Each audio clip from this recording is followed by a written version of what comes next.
Uh-oh, you guys. You've done it now. You've done it now. You've forced me, Sharky, right here on the Clark the Shark Show to review one of the weirdest bands in the history of rock music. I would say Blue Oyster Cult. These guys are too democratic. I mean, there's people that think Eric Bloom does everything, you guys, but he doesn't. And on this album here, these guys lose their mind and just they go insane. There's just too much going on. Now, supposedly, this is the best BOC album, but me, Clark the Shark, right here from the golden EIB Sharkerphone, I'm kind of a BOC file, you guys. So don't try this at home if you haven't seen BOC a lot live, like yours truly, me, Clark the Shark.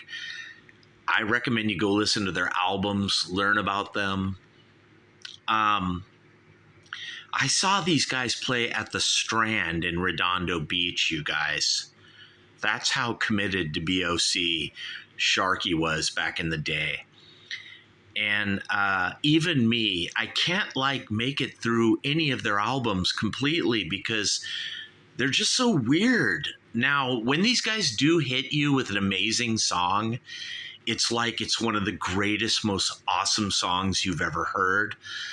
But their mediocre stuff can be very mediocre, you guys, or something, or just not catchy enough.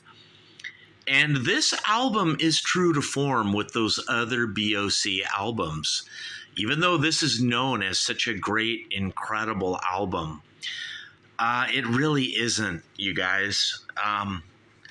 It's got amazing moments, especially on side 2. I really get like a Alice Cooper meets the Tubes vibe. But then again, no, because there is no band that sounds like these guys.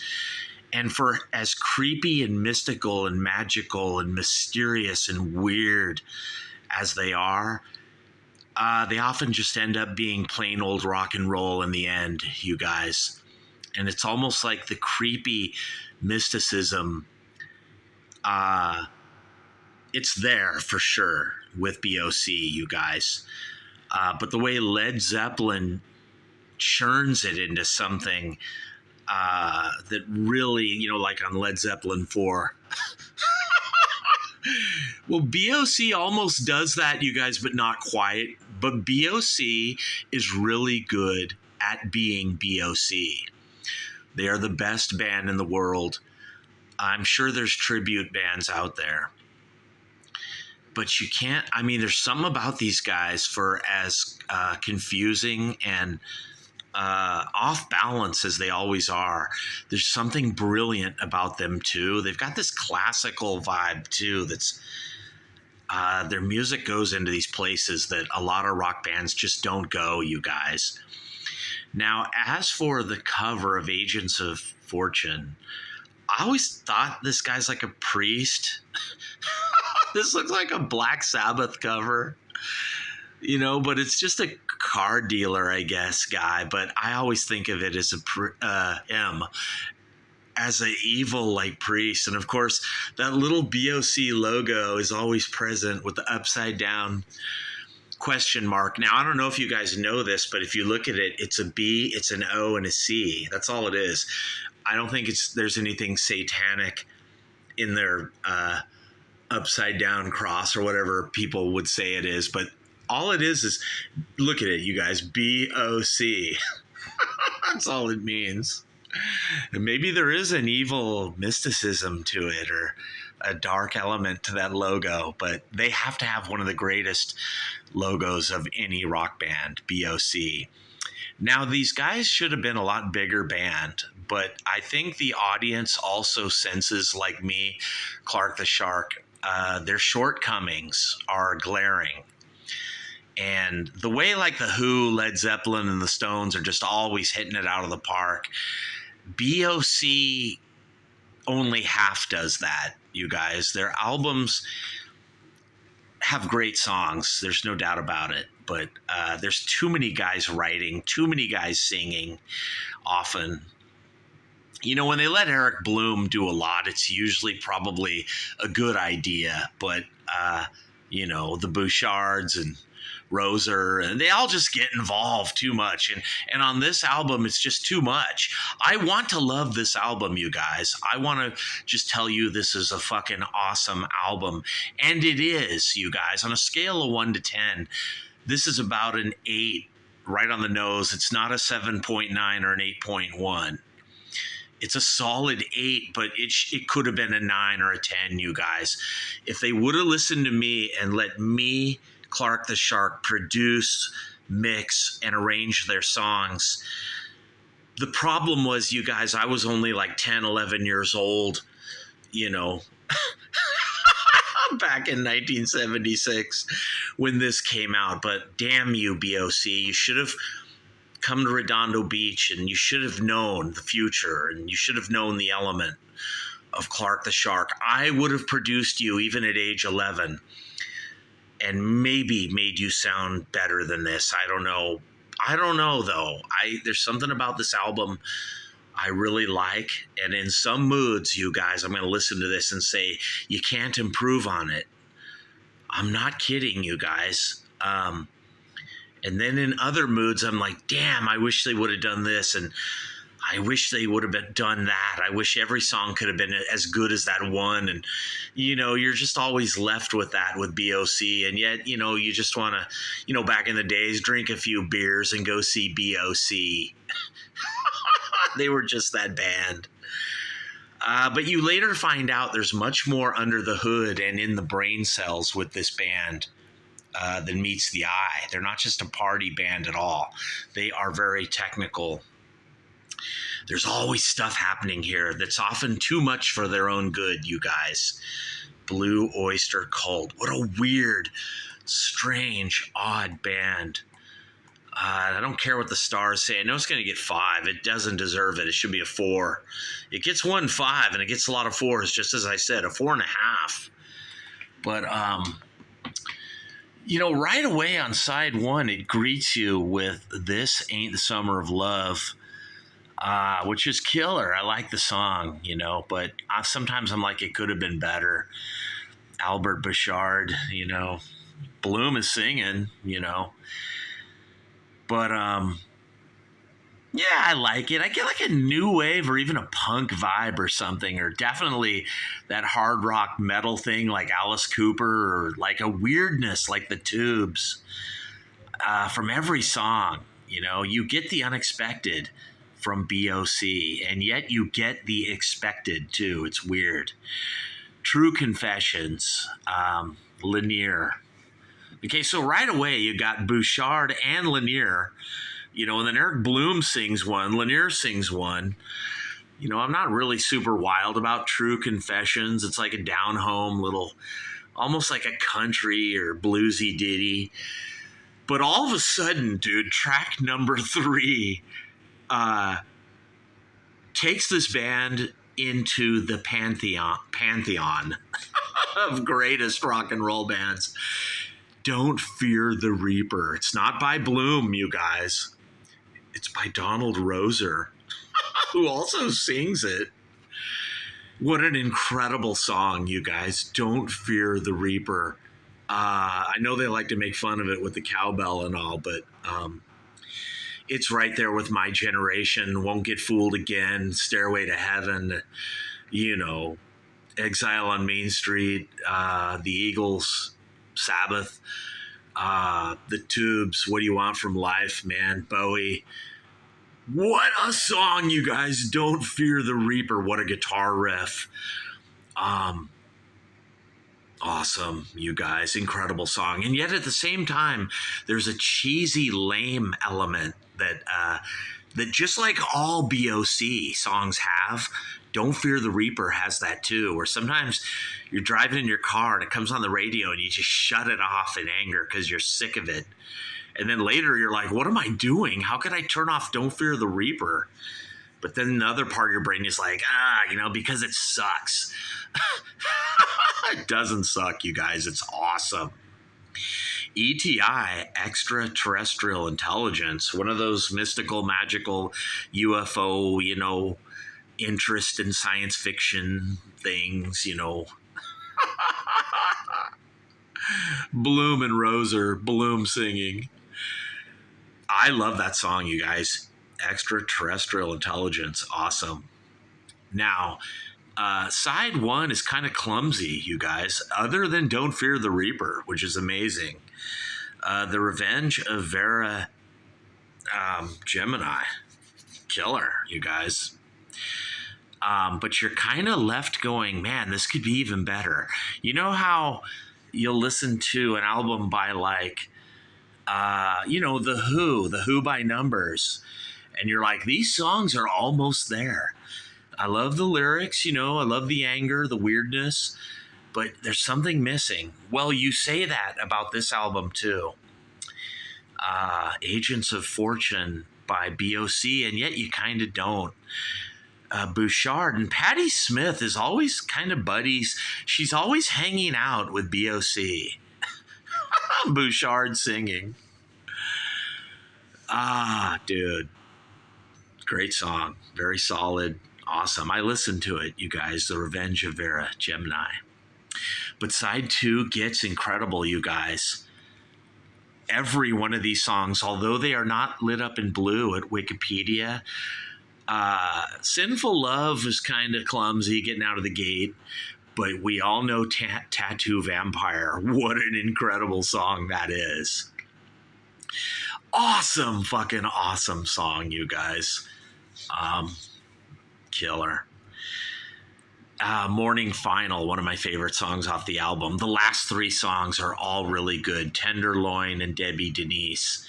Melodic, atmospheric, classical vibe, keyboardsy, all the things that Clark the Shark loves. I'd almost call this whole album Baroque pop or Baroque rock, like my band GE.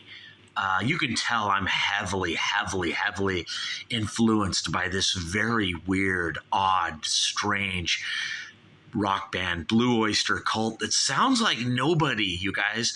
These guys are so unique. No band sounds like them. You get an Alice Cooper vibe. You get a heavy metal hard rock vibe. You get a funny vibe like the Tubes. You might even get like a new wave like Cheap Trick or, I can't put my finger on it. A lot of punk rockers love this band. You get all kinds of vibes, you guys, but it's a democracy. It's an overloaded democracy, this band. And as you can see, too many people singing, too many people writing, Bouchard, Bloom, Lanier. I mean, golly, you guys, geez Louise. And earlier I wrote some notes, like I get a Tubes vibe. I get a new wave vibe, or even like a punk vibe. It's hard to put your finger on BOC, you guys. My reviews are so good because I do this, you guys. Mystical, magical, creepy, mysterious. Patti Smith always hanging out and involved with them. She is definitely their bro or something. Of course, she's Mrs. BOC, you guys. You can tell the band Ghost. If you ever heard of that band from today, Ghost, or maybe King Diamond, and a few of these weird bands like The Darkness, you can tell they love BOC. There's definitely an Alice Cooper vibe, weird and creepy, yet they're plain old rock and roll too, you guys. Morning Final is killer. I have to say that again. What an awesome song. Atmospheric, touching. I love songs that touch my heart. And that one definitely does. Side 2 is killer. Tenderloin. Very awesome, you guys. This album closes so awesome. Tattoo Vampire, fucking killer, you guys. I want you to listen to the album just for that song. a lot of these songs come off like, I don't know, mediocre. They do, you guys, and yet they're fucking awesome. There really is no band that sounds like this. I said that before, you guys. That being said, I still hear cliche rock stuff everywhere. I'm sorry, you guys, but I do with BOC. This confusing, magical, mysterious band. Is this one of the greatest rock albums ever recorded? No and yes, you guys. This was a watershed moment. Don't Fear the Reaper is on this album, you guys. And for that song alone, maybe for some of the songs on side 2 also, this whole album becomes incredible. Agents of Fortune, BOC. The albums before this are like this, but maybe not as good as this one. And then the albums after this, they get too corny and pop and commercial or something. They definitely have moments after this, though, you guys. But they also remind you a lot why they are not among the greatest bands in rock and roll, like The Who, the Stones, Zeppelin, and the Beatles and all that. But if there is a tier, there's the top 20 rock and roll bands or whatever, like the Kinks and all that, and David Bowie. But if there's a tier 2, BOC is in that, and they are near the top of that, you guys. Is it because of this album? Maybe. Yes, no, I don't know. But the greatness, just the incredible, amazing awesomeness of Don't Fear the Reaper almost puts these guys into the stratosphere of those great bands, you guys. Almost. I would say, but not quite, but sort of, yeah. Now, for some reason, me, Clark the Shark, I went and saw BOC a lot. Whenever they would come to LA, it could just be just that romance where you're drinking, you're partying, you're smoking weed, and you want to go see BOC because it goes along with that. But you will discover when you listen to all the BOC albums, you guys, that they don't go with alcohol or weed at all, or partying. BOC is way too cerebral and mental. They're too intelligent of a band, kind of like David Bowie or something like that, or maybe like Rush. You will smoke weed and drink beers to BOC, but you really shouldn't. Because sort of like Frank Zappa, you should listen to every note of this band sober, or maybe drink a couple cups of coffee and listen to BOC. They don't get the respect, the revere, or the regard that they deserve in history, kind of like the way Deep Purple doesn't get it, but they kind of should. I think Deep Purple should get it more, but I don't want to knock BOC too much, you guys, because this guy on the cover, this priest or this card dealer who's just dealing out a bad fortune for you and me too, Clark the Shark. If I dare say anything bad or mediocre about Blue Oyster Cult, this dark, twisted, deviant, creepy band with this logo, you guys, that upside down question mark, and all it really means is BOC. And even the guys in BOC all laugh, like Eric Bloom. He's like, it's not evil. It's just, look at it. It says BOC. It's a B, in the middle is O, and then there's a C up top. BOC. Get it? And a lot of us are like, no, we don't get it. We were hoping it meant something evil, or like anti-Christian or anti-God, or BOC's like, no, we're not like that. But then they wink at you. They're like, kinda. You know, dude, BOC is like that. They're twisted and weird, and yet you could be at the bar drinking beers with these guys in the band, and they'd all be laughing. And they might even be making fun of you, or like, putting you down or something, or just sitting and listening to you. You never know what mood BOC is in, you guys. But every one of their albums, listen to them over and over and find the weirdness. You will. you guys. But unfortunately, you're also going to find a lot of pop commercial elements and basic rock elements all over the place too. And you might be underwhelmed. Or if you're a BOC newbie, who knows? You might really love this band. I hope you buy this music, you guys. If you're 23 years old and you were born in 2000 or 2001 and you're only 22, you're just a kid, I want you to go get into Blue Oyster Cult. Forget the cowbell shit on Saturday Night Live and that garbage. BOC is a serious band. I know they're silly, they're funny, there's something off balance about them, off kilter. But if you really break them down, listen to them, the keyboards, the piano, the electric piano, all the things happening in their music, the killer drumming, you guys, Bouchard is killer. They kicked him out of the band too. Weird, dude. Like, bizarre. And he came back later. I guess they realized their mistake. But lots of technical elements to the guitar, the keyboards. Bloom is incredible, you guys. They're all great musicians, and they're technical. Listen to that song, Take Me Away. Awesome. A little too commercial later on after this album.